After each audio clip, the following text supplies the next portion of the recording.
Hello and welcome to my review of the Ultimate Edition David Tennant Sonic Screwdriver. First we'll start with this nifty box that it comes in.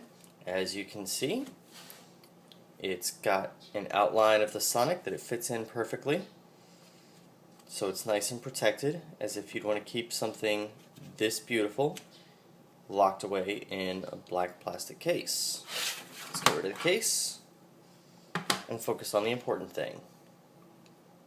The Ultimate Edition David Tennant Sonic Screwdriver.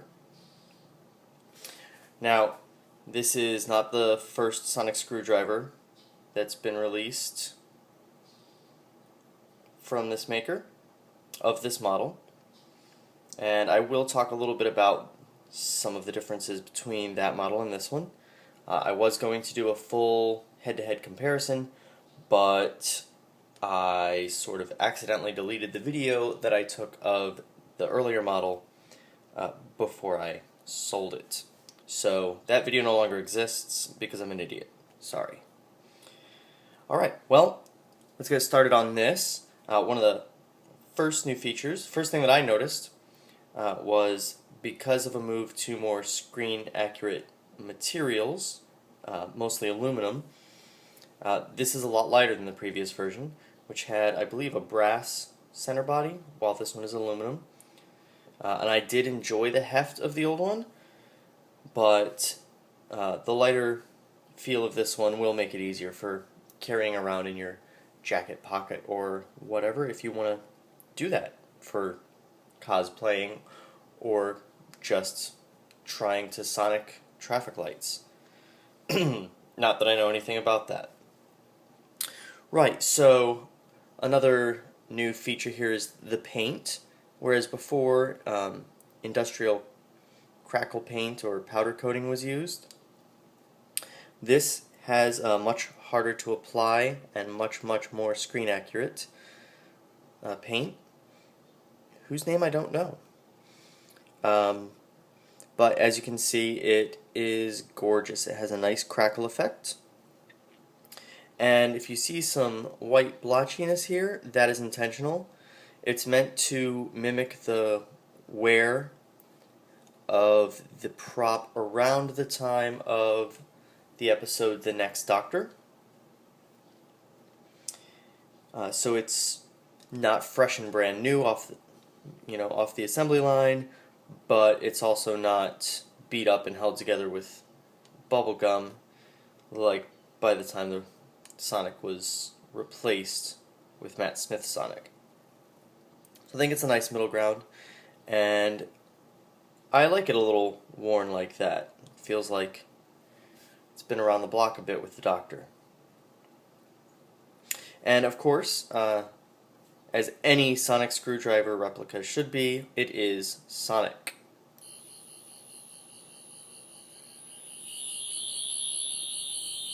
Another beautiful feature is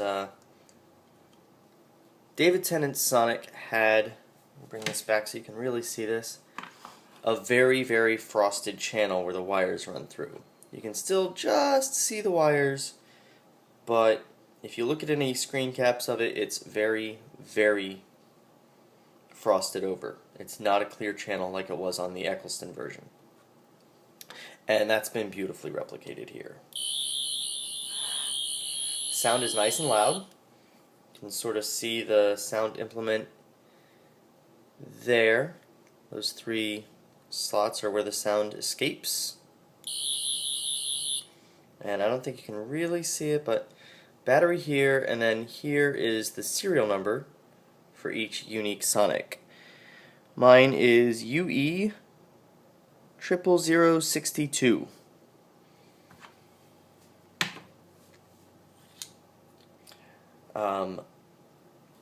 Another new feature on this one over the old one is this end bulb, whereas before it was machined aluminum that was anodized black.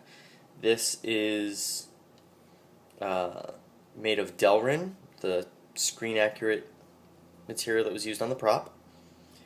Again, I really liked the feel of the nice metallic one, but this is more screen accurate and it feels pretty nice.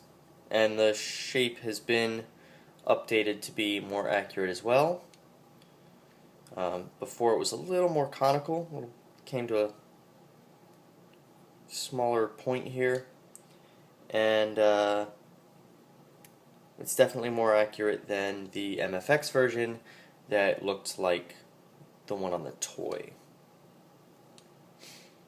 I don't know that I can really show this to you, but no, I can't. But this strip lights up beautifully in the dark. It's not your typical glow in the dark, it's really, really bright.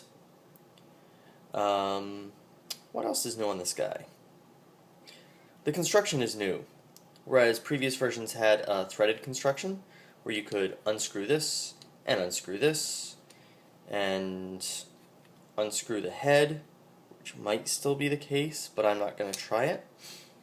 This is held together with 2 screws here, just like the actual prop. And I'm going to take this apart a little bit for you. Again, I'm not going to go too far with taking it apart because I'm not 100% sure that it's meant to be. But you can see that if you wanted to take this collar out here, you would just loosen that screw. But I'm going to take it apart as one would need to do to take out the batteries. Let's just loosen that a little bit. Warning, do not take it all the way out because it kind of doesn't want to go back in. It's very tiny and it's a pain. But just a little loosen and it comes right up, and then you can get a better look at the speaker there and remove the batteries. There's a hole back here. You just poke your screwdriver through there and it'll pop that out, and then there's 2 more batteries in there, and then just slide them back in. It takes AG5 button cells, which if you're in the States you're not going to be able to find. Just go to Amazon, buy a 10-pack for like $2. These are the same batteries that the previous one used, so I still have 4 left over from my previous 10-pack. And it does come with batteries, but it's always good to know how to change your batteries to keep your prop really functioning properly. Because of the placement of the speaker,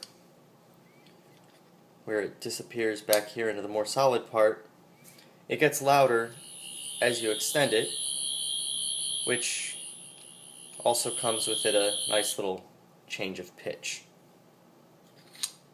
Now, one thing I was a little teeny bit disappointed in the old model was these interlocking teeth here.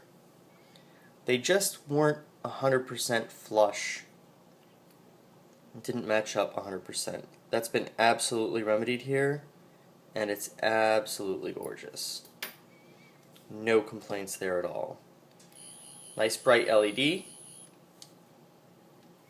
and that's pretty much it.